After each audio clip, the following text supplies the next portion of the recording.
आज हम बात करेंगे हेमेटाइटिस के बारे में। कॉफिंग ऑफ ब्लड इसको बोलते हैं। अगर आपके म्यूकस और खकार में ब्लड आ रहा है तो उसका कारण क्या क्या हो सकता है उसके बारे में हम लोग जानेंगे। मोस्ट कॉमन तो रेस्पिरेटरी कॉजेज होता है, उसके अलावा कार्डियक, इन्फेक्टियस, सिस्टमेटिक और ट्रॉमेटिक कॉजेज भी होते हैं। रेस्पिरेटरी कॉजेज में मोस्ट कॉमन होता है ब्रोंकियोलाइटिस, उसके अलावा ब्रोंकिएक्टेसिस। ब्रोंकिएक्टेसिस में क्या होता है, रिकरेंट इन्फेक्शन के कारण क्रोनिक डायलिटेशन ऑफ ब्रोंकाई होता है। लॉन्ग कैंसर, खास करके स्क्वामस सेल कार्सिनोमा के कारण भी कॉफिंग ऑफ ब्लड होता है। पल्मोनरी टीबी, ये भी एक मेजर कॉज होता है इंडेमिक एरियाज में। नेक्रोटाइजिंग निमोनिया और लॉन्ग एब्सेस के केस में भी हेमोप्टाइसिस होता है।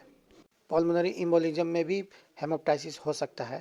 फंगल इन्फेक्शन जैसे कि एस्परजिलोमा में बहुत ही मैसिव हेमोप्टाइसिस होने का चांसेस होता है। गुड पास्चर सिंड्रोम जो कि ऑटोइम्यून डिजीज है, ये भी अफेक्ट करता है लंग्स और किडनी। ग्रैनुलोमैटोसिस विथ पोलियंजाइटिस और एल्वियोलार हेमरेज सिंड्रोम, ये सारे रेस्पिरेटरी कॉजेज हैं। दूसरा हो गया कार्डियोवैस्कुलर कॉजेज। इसमें आता है माइट्रल स्टेनोसिस, जिसके कारण हेमोप्टाइसिस होता है due to increase pulmonary venous pressure. Pulmonary hypertension जो कि rupture of small pulmonary vessels के कारण हेमोप्टाइसिस कराता है। कंजेस्टिव हार्ट फेलियर में पल्मोनरी कंजेशन लीड करता है pink frothy sputum. Aortic aneurysm के केस में erosion into the tracheobronchial tree के कारण हेमोप्टाइसिस होता है। पल्मोनरी आर्टरियोवेनस मालफॉर्मेशन के कारण हेमोप्टाइसिस होता है। तीसरा हो गया इन्फेक्टियस कॉजेज, जिसमें टीबी, ट्यूबरकुलोसिस आता है जो कि most common infectious causes world wide हो गया। लॉन्ग एब्सेस, फंगल इन्फेक्शन जैसे कि एस्परजिलोसिस, म्यूकोरमाइकोसिस। पैरासाइटिक इन्फेक्शंस में जैसे कि हाइडेटिड सिस्ट।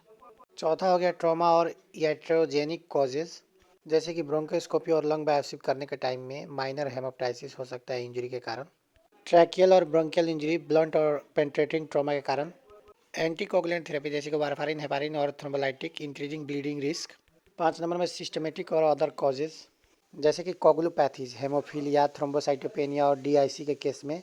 ऑटोइम्यून डिजीज जैसे कि SLE, rheumatoid arthritis associated lung disease के कारण।